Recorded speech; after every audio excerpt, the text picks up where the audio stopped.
Hello and welcome to my little bookish corner of the internet. My name is Harriet. Today I'm going to be doing my spoiler-free review of The Word for World is Forest by Ursula Le Guin. Now this is a very short sci-fi novel. It is 128 pages filled of just amazing storytelling, obviously in my opinion. Le Guin is one of my favourite authors, so I was really excited to get to this and see what I thought of it.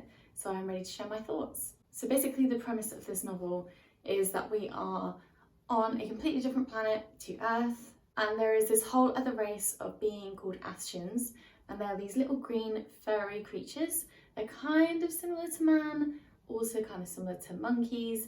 In my head I kind of imagined them as somewhere between the two, so it's almost as if they were evolving but they're not quite at our level yet.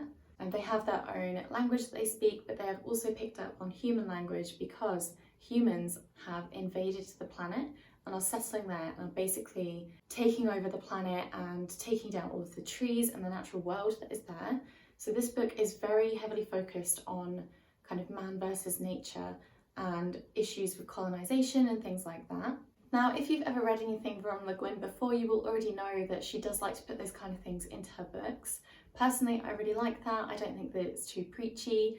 I think if you want to see it in that light, then maybe you will. But personally I don't. I just think that it is a really nice thing to read about, and it kind of adds different layers onto the story then, which is really cool. So yeah, we are following various different perspectives.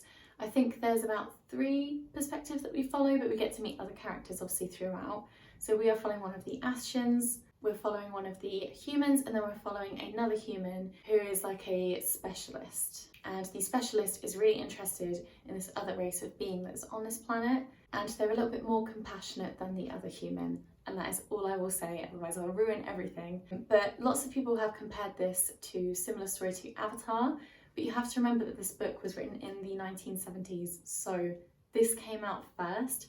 And the ideas that are expressed in here, I feel like they definitely might have influenced Avatar a little bit. I don't know if James Cameron sat and read this, but the similarities are quite clear. Personally, I prefer this book to the Avatar film.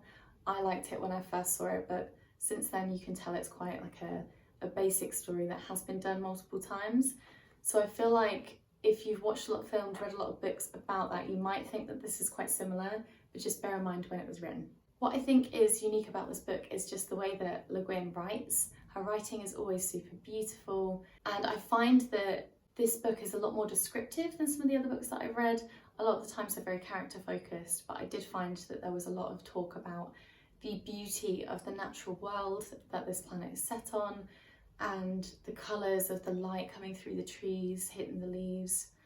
And it was just so lovely to read. It was a really beautiful book to read in summertime, especially if you do get to sit outside either in your garden or in a little forest and read it. As I say, it's quite a short book. I read it in a couple of hours, so yeah, it was really nice to read it outside.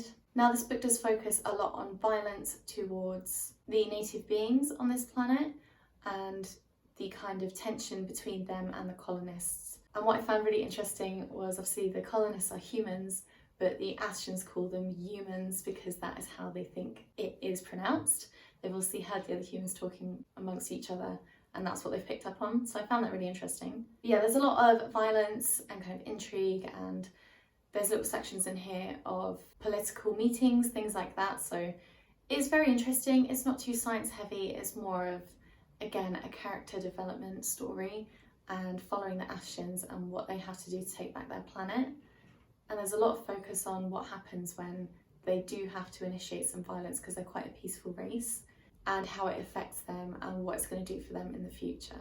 So it is a very short novel, but there's so much packed into this, and I absolutely loved it. I thought it was fantastic. So it did get a 5-star review from me. I definitely recommend it if you want something easygoing, but that makes you stop and think a bit about our planet. So yeah, that is it from me today. Thank you so much for watching, and I'll see you in my next video. Bye!